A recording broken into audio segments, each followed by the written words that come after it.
Bonjour à tous, bienvenue dans Bonjour chez vous. Salut Evelyne. Salut Frank. Comment vas-tu aujourd'hui? Je regarde mon téléphone. C'est clair. Pendant que... Je t'ai déstabilisé, hein? Non, pas du tout. Ça fait Je longtemps. t'ai déséquilibré. Ça fait bien longtemps que tu ne me déstabilises plus. Ça fait longtemps que tu n'as plus joué d'orgue sur le plateau d'ailleurs. Ouais, je l'ai fait en fin d'année. Ça avait été un grand moment, mais tu n'étais pas là. Ah. C'était Nadine C'était Kennedy. Nadine qui J'avais animait. donné tout le truc, là. Ah. Tout le truc. Ouais, c'était vraiment très grandiose. On a senti le plafond vibrer. Hein. Bon, ben aujourd'hui, on va parler d'équilibre avec Frank. Écoute, C'est vraiment le bon sujet. T'as invité à deux aborder. déséquilibrés sur ton plateau. C'est toi qui le dis. En tout cas, aujourd'hui, on veut mettre l'accent sur l'importance de mener une vie équilibrée à tous les niveaux. Donc, on va prendre le temps de parler de ce sujet important et intéressant en début d'année. Ça permet de prendre des décisions. Mais aussi, Frank, tu vas faire une rubrique flashback. Ça fait un moment. Ça fait longtemps. Ouais. De quoi tu vas nous parler dans cette rubrique, ça? Je pense que c'est le moment de faire une intro glorieuse, Frank. Flashback tirait l'importance de l'équilibre dans le ministère. Tu veux rien nous dire? J'ai dit ce qui Son était sur mon titre. document. D'accord, mais tu veux rien nous dire. Non. Certainement Mais là, que mets-nous un par la petit grâce de polo à Dieu, la ça va bouche. être un peu Mais tu intéressant. peux expliquer, Evelyne. Je vais parler de différentes personnes, pas juste Voilà, ok. Et tu vas parler de quoi? une, de l'équilibre Non, mais dans le Evelyne, ministère. Evelyne, c'est le moment d'expliquer que Frank... Ah, on l'a expliqué la semaine dernière. Ah, ok. Oui, c'est pour ça que je lui donnais une chance de se Bon, rattraper. ben non, il veut pas se rattraper. La semaine dernière, si vous nous avez écoutés, vous savez pourquoi Frank refuse de faire des intros dans Bonjour chez vous. Si vous ne nous avez pas écoutés, bah vous ne le saurez pas. Voilà, tant pis. Hein. Ça gage le punch. La gueule, c'est ça. Vous gardez le suspense, en fait. Bon, en tout cas, Annabelle, elle, il n'y aura pas de suspense puisqu'on commence avec la pensée du jour.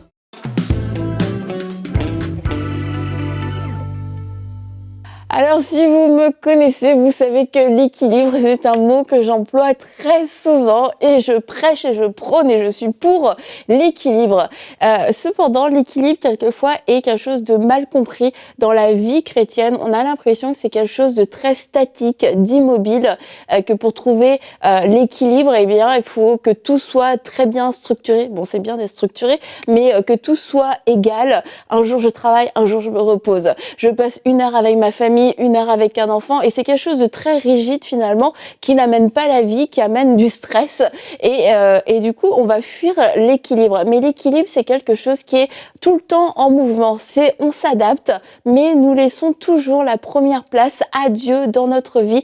Il est toujours la priorité, et alors qu'il est la priorité, et alors qu'on a cette communion avec lui, c'est lui qui va nous donner la direction pour la journée, pour la semaine, pour le mois, pour l'année, nous dire cette année tu te focalises sur ta famille. C'est vraiment ta priorité pour cette année. Donc ça veut dire qu'on va mettre de côté un peu le travail, on va arrêter les heures sup, on va pas chercher, il y a une promotion qui arrive. Non, moi j'ai reçu cette sagesse de Dieu que mon équilibre cette année, c'était ma famille. C'était pas l'équilibre de l'année dernière. Et Dieu est un Dieu qui est équilibré, un Dieu qui a cet équilibre qui est, c'est ça, en mouvement. Et par exemple, par rapport au repos, Dieu lui-même s'est reposé parce qu'il a été un modèle pour nous. Il nous a montré que c'était important, que le repos avait de la place dans nos vies, un repos qui n'était pas de la paresse.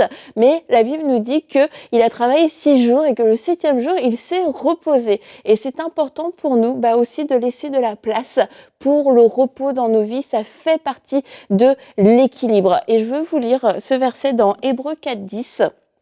En effet, celui qui entre dans le repos de Dieu se repose lui aussi de son activité, tout comme Dieu s'est reposé de la sienne. Et alors qu'on va avoir cette place pour le repos, eh bien, ça va nous éviter de tomber en burn-out, d'avoir une fatigue extrême. Et la fatigue amène des mauvaises décisions, amène des mauvaises compréhensions. Et l'équilibre de Dieu, cet équilibre parfait que Dieu nous demande d'avoir et de pouvoir instaurer dans nos vies, Eh bien, c'est parce que c'est dans cet équilibre-là qu'on va pouvoir garder, comme j'ai dit, notre communion avec lui, mais qu'on va aussi pouvoir établir son ordre, qu'on va pouvoir établir sa sagesse dans nos vies, qu'on va pouvoir avoir la force de pouvoir l'entendre et de pouvoir le faire. Donc, soyons des gens équilibrés en acceptant de nous reposer et en laissant toujours Dieu à la première place pour qu'il puisse nous communiquer sa sagesse pour tout le reste.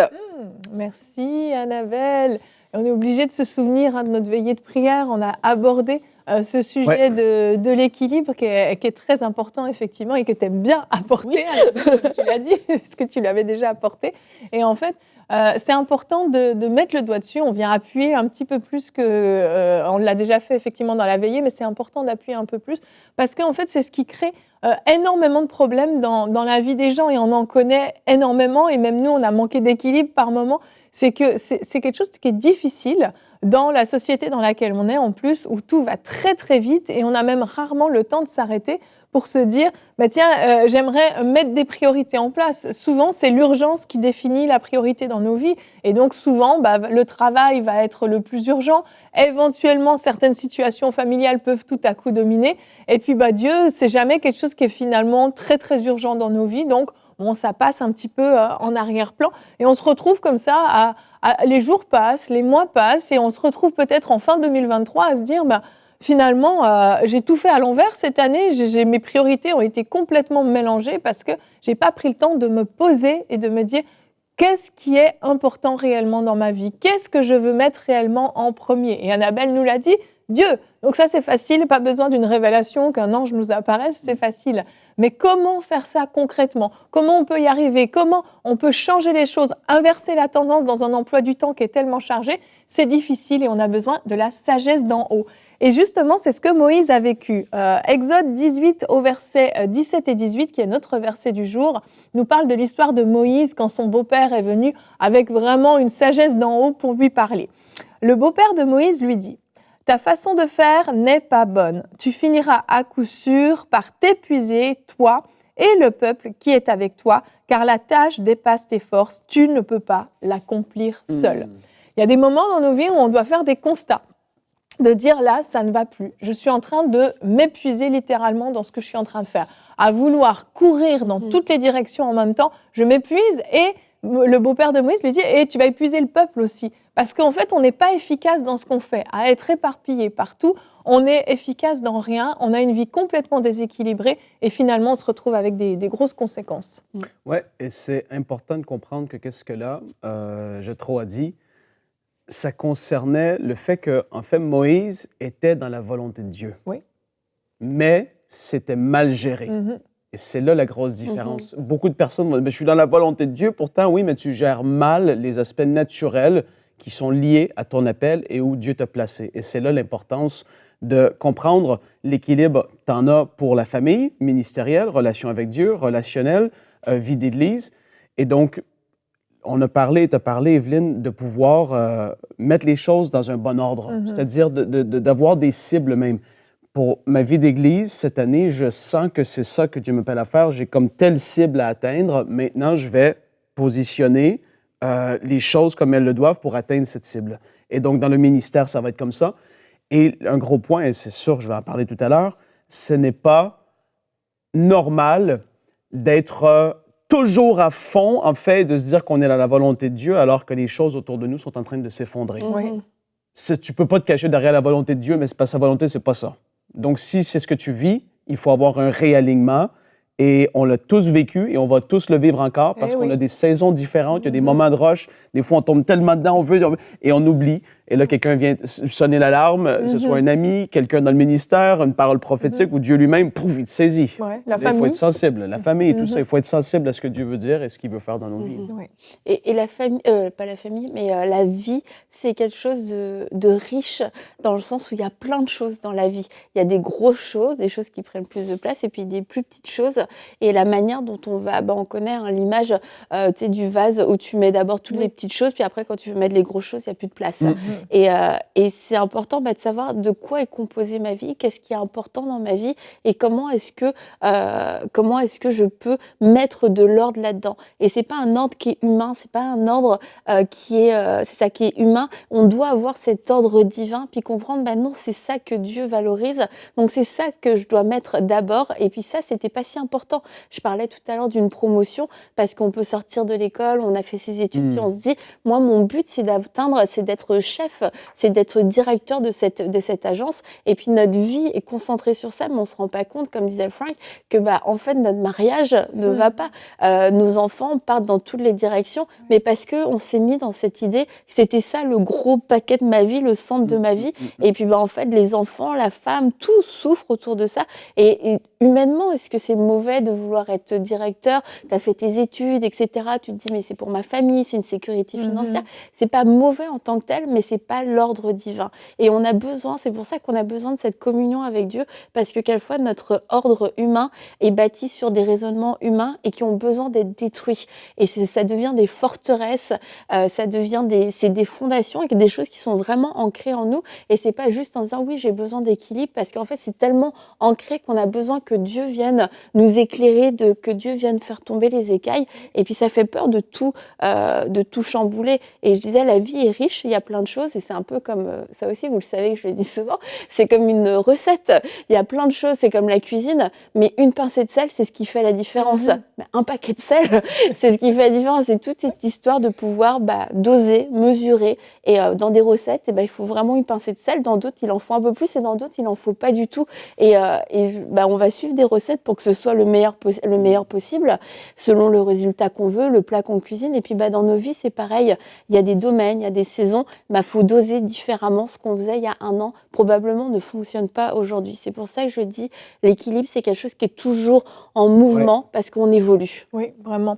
Et je pense que c'est important, quand on parle d'équilibre, de parler du cœur, là où est le cœur. Parce que souvent, en fait, on va dire, moi, je mène une vie équilibrée. Tous les dimanches, je suis à l'église. Je prie tous les matins de telle heure à telle heure. Le soir, j'ai un petit temps avec mes enfants. Et puis, je suis au travail. Donc, c'est équilibré. Mais quand tu es à l'église, tu es en train de penser à autre chose. Quand tu es avec tes enfants, tu es en train de penser à tes dossiers que tu n'as pas eu le temps de finir au bureau. Et finalement, où est ton cœur? Et c'est là où c'est important de dissocier aussi la quantité de la qualité. Quelle est la qualité que tu donnes à Dieu? Quelle est la qualité que tu donnes à ta femme, à ton mari? Quelle est la qualité que tu donnes à tes enfants? Quelle est la qualité que tu donnes à ton travail? Et aux différentes choses, aux différentes sphères de ta vie, même pour ceux qui sont pasteurs, on le sait, ceux qui sont pasteurs ont beaucoup de mal à gérer justement cet équilibre, parce que le pastorat peut vite prendre toute la place, et on est à la maison et on ne parle que des choses de l'église, on est avec sa femme, on ne parle que des choses de l'église, et les enfants ont l'impression que finalement ils ont plus un pasteur qu'un père à la maison.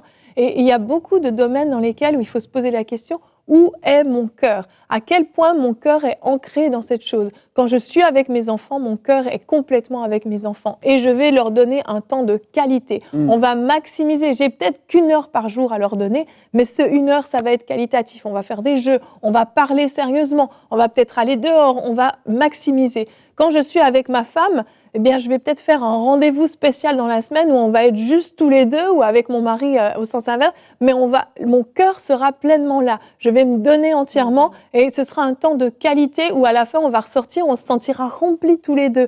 Et quand je suis au travail, je vais me donner à fond aussi. Je suis pas en train de penser j'aimerais être à la maison, et on est improductif. Quand je suis à l'église, quand je suis avec Dieu, je suis pleinement concentrée sur lui, attentif à lui, à l'écoute de sa parole. Et de cette manière-là, c'est un équilibre qui n'est pas juste une histoire, comme tu le disais, Annabelle, de temps, mais quelque chose qui est flexible, qui est modulable, mais dans lequel on est pleinement dedans, on a mis tout notre cœur à l'intérieur. Et je pense vraiment que ça va faire toute la différence si vous arrivez à maîtriser vos pensées, à maîtriser la direction de votre cœur, pour que vous puissiez être pleinement dédié aux choses qui sont importantes au moment où vous les faites. Et Frank, on va enchaîner avec toi, avec tout ce suspense que tu as mis en début d'émission. Moi, j'ai vraiment envie de savoir. C'était fort. Le niveau de suspense, Annabelle, t'as survécu quand même. Oui, je tremblais un peu. T'as eu une inspiration qui est venue. Ça a intérêt d'être à la hauteur maintenant que tu as mis autant de suspense. On va tous être déçus sinon. Allez, sur ce, alors à la rubrique flashback.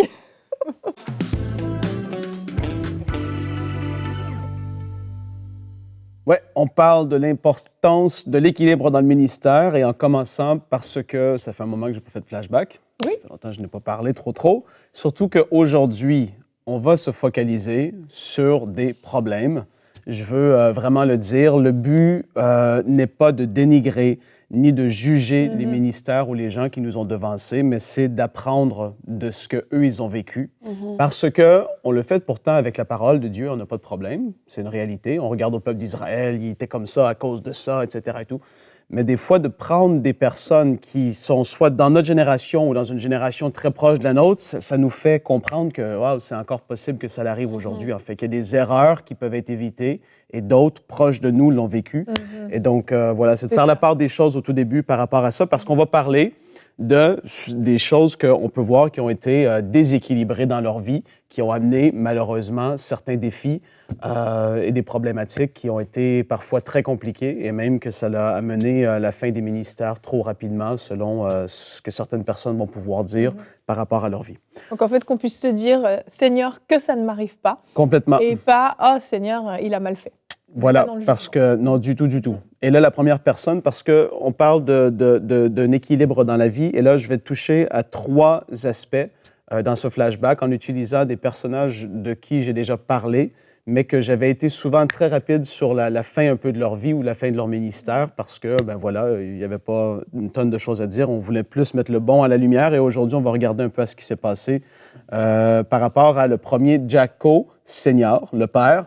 Il y avait eu un enfant de Jacko Junior, mais lui, ça concernait, et puis si vous écoutez l'émission Héros de la foi, où vous avez déjà regardé, Jacko, c'était un homme de foi, mais extraordinaire, même que, justement, les prédicateurs qui l'ont côtoyé, Oral Roberts et d'autres, ils ont dit que, à leurs yeux, ils n'avaient jamais vu quelqu'un avec une telle foi de leur vie. C'était complètement... Et donc, voilà, comme je dis, il y a tellement de positifs, mais lui, dans sa vie, il y a eu un gros déséquilibre dans le style de vie, la gestion de son corps physique au niveau de la nutrition, mais aussi au niveau du fait de se pousser à fond. Et là, ça l'a mené à des problèmes. Donc, il avait un rythme de vie très intense à travers tous les États-Unis. Il pouvait prier pendant des heures et des heures et des heures, à toute heure de la nuit. Des gens pouvaient débarquer chez lui, des gens qui savaient où est-ce qu'il habitait, frapper à la porte, « Mon mari a besoin de prière. » Et tu te dis, ben OK, Dieu il m'utilise et donc tu veux te rendre disponible pour tout le monde, mais ça devient déséquilibré et on n'est pas le sauveur de l'humanité, c'est Jésus. Et donc, à un moment donné, il faut savoir faire la part des choses, même en tant que prédicateur ou en tant que personne qui allons prier pour des gens. À un moment donné, il faut s'écouter parce que lui, malheureusement, il est mort à 38 ans. Et ça, c'est vraiment trop jeune. Vraiment trop. Et pourtant, il avait construit une maison pour les enfants qui étaient orphelins, parce que lui, il avait vécu ça dans sa propre vie. Il avait récolté des fonds, fait une maison pour les accueillir. Il y avait tellement de belles choses. Son magazine il y avait des centaines de milliers de gens qui le recevaient. Je crois que la cadence, c'était à tous les mois. Il voyait des miracles extraordinaires. Mais voilà, il y avait un rythme de vie qui était très compliqué. Il mangeait gras et mal, et ça, c'était connu de lui. Et à l'époque, les gens avaient moins de sensibilité par rapport à ça. Aujourd'hui, c'est beaucoup plus fort, beaucoup plus présent, mais partout, de faire attention à ce qu'on mange. Lui, c'était pas le cas. On peut le voir en le regardant. Je veux dire, il était en surpoids, assez fort au niveau du poids. Les hommes de cette époque-là ne comprenaient pas autant que nous aujourd'hui, comme j'ai dit, l'importance du repos.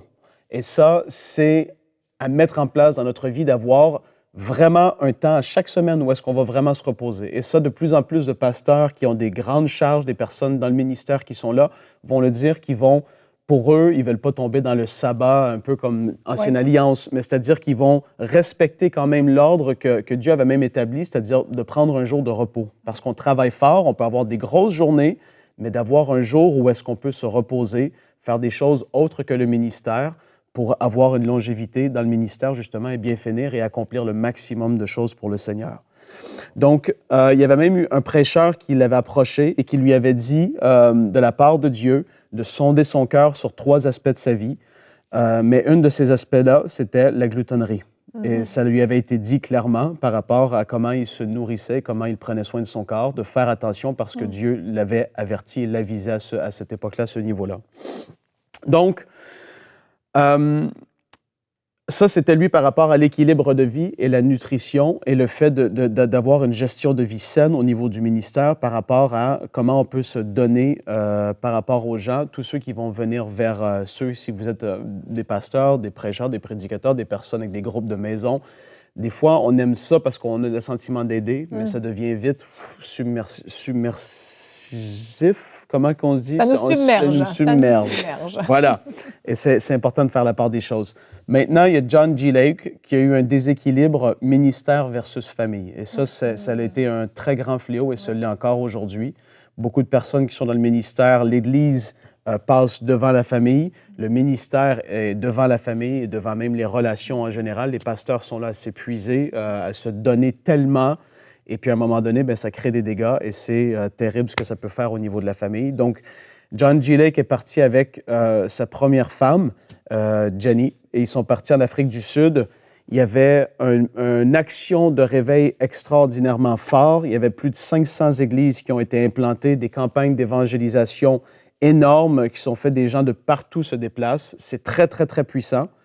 Mais il travaille tellement fort, lui, sa famille, bien, sa femme et les gens autour de lui qui tombent dans un déséquilibre. Et pourtant, quand ils sont arrivés en Afrique du Sud, ça semblait vraiment être dans la volonté de Dieu pour le timing. Les portes s'ouvrent, la provision est là pour une maison, tout s'aligne complètement. Mais comme on l'a dit tout à l'heure, il y a un déséquilibre dans sa vie qui amène que sa femme, à cette époque-là, elle se donnait tellement pour les gens qui venaient à leur maison à tous les jours, à toute heure de la journée, pareil pour lui. Et lui, en fait, des fois, il partait faire les courses. Et ça, c'est des histoires que sa famille, ils ont dit, ses enfants, qui ont vu leur père faire. Il avait une compassion pour les gens qui était énorme. Mais il revenait de faire les courses et en route, il voyait des gens et il donnait de la nourriture qui était pour sa famille, il le donnait aux gens. Et donc, sa famille manquait au niveau de la nourriture, manquait au niveau des provisions, bien, parce que pour lui, il aidait, mais ça devient déséquilibré. Premièrement, il faut prendre soin de notre famille, c'est tellement important. Qu'est-ce que ça l'a créé? Ça l'a créé que sa femme s'est tellement donnée et lui, il partait sur des missions pendant des mois, qu'elle est morte d'épuisement. Est-ce qu'on peut savoir des gens qui étaient là? De malnutrition, parce qu'elle mangeait tellement peu. Ils se donnaient tellement parce que les gens venaient à leur maison et tout ce qu'ils avaient, ils voulaient le donner aux gens. Donc, de malnutrition et d'épuisement physique. Et la mère, qui était maman de 7 enfants, en Afrique du Sud, qui était en mission des États-Unis en Afrique du Sud, bien voilà la catastrophe qui se passe. Et jusqu'à la fin de la vie de certains de ses enfants à John G. Lake, qu'il a eu avec sa première femme, parce qu'elle est décédée, il y en a eu une autre par la suite, de ces enfants-là, jusqu'à leur mort, ils ont accusé leur père d'avoir tué leur mère, tellement que ça a été déséquilibré et qu'ils l'ont mal vécu et que ça a créé des dégâts en eux. Donc, c'est super important de faire tellement attention dans le ministère. Vous qui n'êtes peut-être pas en train de prêcher ou en train de faire la louange, etc., mais même dans les vies d'église, il y a des personnes qui sont à l'église 7 soirs semaine. Les enfants ne voient pas leurs parents pour les devoirs, ne sentent pas la vie de famille comme ils devraient le sentir parce que l'église, c'est devenu trop dans leur vie, et ça, je vais le dire. Il y a vraiment des abus au niveau de l'église. Et même au niveau de certains, des fois, des pasteurs qui peuvent vraiment demander constamment d'être là. Il faut équilibrer. Il y a des saisons, il y a des temps où est-ce qu'on donne. Il peut y avoir quelque chose à mettre en place. Il faut discerner, mais ça ne peut pas être tout le temps et constamment comme ça. Eux, ça a été des années comme ça et ça leur a créé des dégâts. Il s'est remarié par la suite, a eu d'autres enfants et a réglé le tir, en fait. Il s'est réajusté. Et ses enfants, de sa deuxième femme, ils ont suivi le Seigneur, ont servi le Seigneur, mais ce n'était pas le cas de ses premiers enfants. Je ne dis pas tous, mais certains d'entre eux ont vraiment été blessés par rapport à ça. Donc voilà, très important, notre relation avec Dieu, notre famille, on en prend soin. Après ça, ça va être le ministère et la vie d'Église et tout ce qu'on peut faire au niveau de l'Église locale. Je termine sur un autre déséquilibre, c'est celui doctrinal et de fait d'être entouré de personnes qui vont vouloir nous aider, d'avoir un cœur ouvert à ce qu'ils vont pouvoir dire dans notre vie. 2 personnes, je termine avec ces 2-là. John Alexander Dowie, c'était un homme qui a vu à ce que les gens ont dit, lui, c'était fin 1800, début 1900. Jack Coe, c'était 1950, plutôt, ses années de ministère. John Alexander Dowie, c'était 1800, début 1900. Il voyait les plus grands miracles de son époque. Il était dans la région de Chicago. Il a formé plus de 150 pasteurs et leaders de son époque qui ont forgé ce que nous connaissons comme le mouvement pentecôtiste qui a touché le monde entier. C'était lui à la tête de ce mouvement-là. C'était un géant dans la foi, un géant. Et en fait, il a eu des personnes autour de lui qui ont commencé à lui dire « Mais il n'y a personne comme toi au niveau de l'influence. Il n'y a personne comme toi qui a un ministère aussi grand que le tien. » Parce que c'était des milliers de personnes de la région de Chicago. Il a même établi une ville qui s'appelait Zion, Sion, où c'était juste pour les chrétiens. Déjà, ça commençait à dévier, ça commençait à être bizarre dans certaines de ces choses qu'il voulait accomplir. Et voilà, Dieu l'utilise puissamment, et plus puissamment que tous les autres. Les gens commençaient à lui dire, tu dois être Élie qui doit revenir sur la terre avant le retour de Jésus. Élie, ça doit être toi. Il commence à croire ça. Il accepte et ça commence à prendre racine. Il y a des projets d'établir des villes Sion dans le monde entier. Il se lance au niveau politique à fond. Il dévie de l'appel à ce niveau-là. Et il commence à s'habiller avec des longues robes de sacrificateurs, comme on pourrait retrouver un peu dans l'Ancien Testament, où est-ce qu'on voyait les sacrificateurs se vêtir de longues robes comme ça.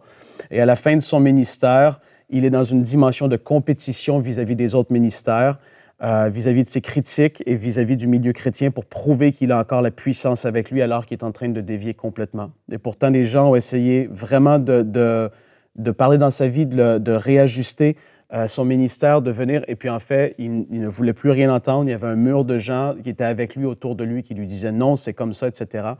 Et il est mort à peu près à 60 ans de son côté. Et un autre qui était dans la même, si je peux dire, mouvance de déséquilibre doctrinal. Et c'est une réalité, c'est juste une réalité. C'est pas juste des petits trucs, des aspects où on pourrait avoir des discussions. Non, c'est des gros déséquilibres.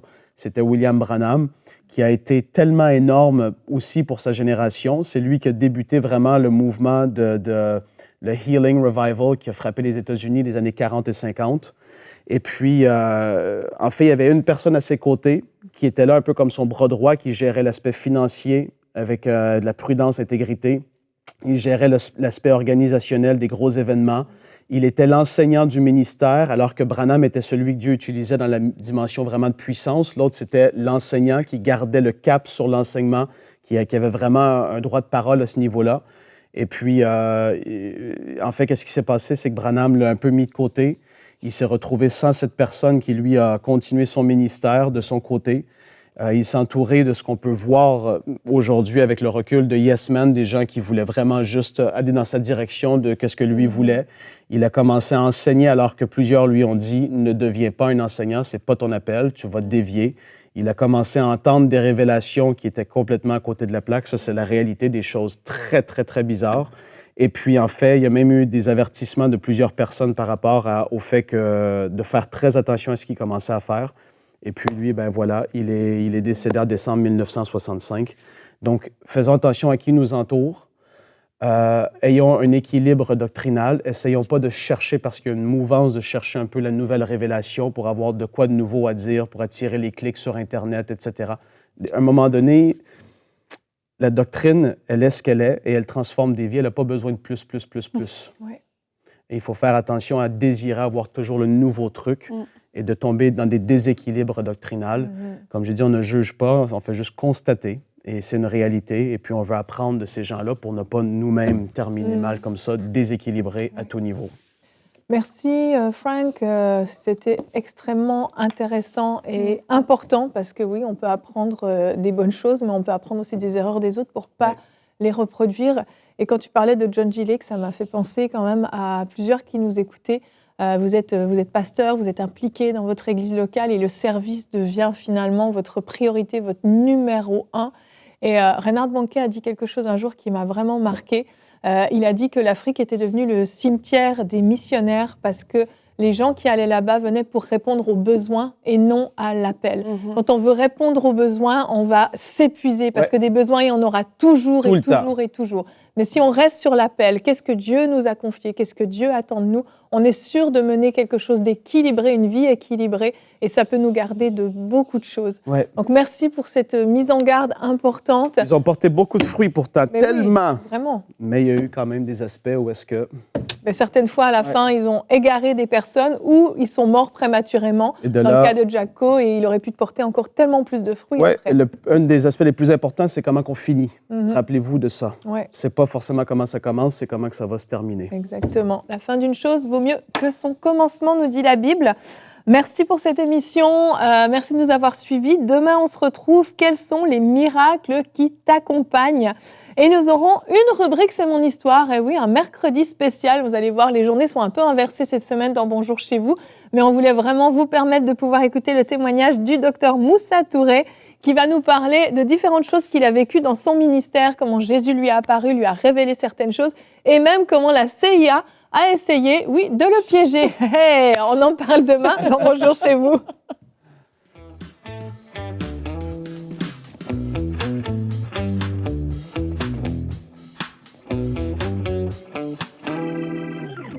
Je me réjouis de la sortie de l'application Ma Bible parce que voyez-vous, étant moi-même maman de 3 adolescents, je comprends l'importance à ce que mes adolescents puissent grandir dans les voies du Seigneur. Et l'application Ma Bible va pouvoir permettre à cela. Aujourd'hui, nous sommes dans une génération où le monde veut proposer autre chose à nos adolescents. Le monde veut attirer leur attention dans des choses qui ne valorisent pas, qui ne glorifient pas le Seigneur. Mais l'application Ma Bible va pouvoir leur permettre de découvrir la parole de Dieu. Avec simplicité, ils vont pouvoir se l'approprier. Avec simplicité, ils vont pouvoir aussi la personnaliser selon leur goût. Alors, chers parents, je sais que votre prière est comme la mienne et que nos enfants grandissent dans les voies du Seigneur, que nos enfants soient préservés des choses du monde. Alors aujourd'hui, je vous invite à rejoindre les 5000 semeurs et participer à la sortie de l'application Ma Bible. Semons dès maintenant pour vivre une grande moisson à travers les projets du Centre EMCI.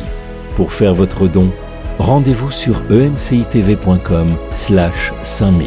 Vous pouvez donner en une seule fois ou en plusieurs mensualités.